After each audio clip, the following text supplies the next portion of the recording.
అనేక పర్యాయములు నేను మిమ్మల్ని ప్రేమస్వరూపులారా అని సంబోధిస్తుంటాను. ఎందుకంటే ప్రేమయే మీ సత్యస్వరూపము. అది నిర్గుణం, నిరంజనం, సనాతనం, నికేతనం, నిత్యశుద్ధ బుద్ధముక్త నిర్మల స్వరూపిణి.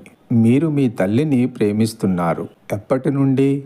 ఆమెకు మీరు పుట్టి పెరిగి పెద్దవారైన తర్వాత, ఆమె మీ తల్లి అనే అభిమానం ఏర్పడిన తర్వాత ఆమెను ప్రేమిస్తున్నారు.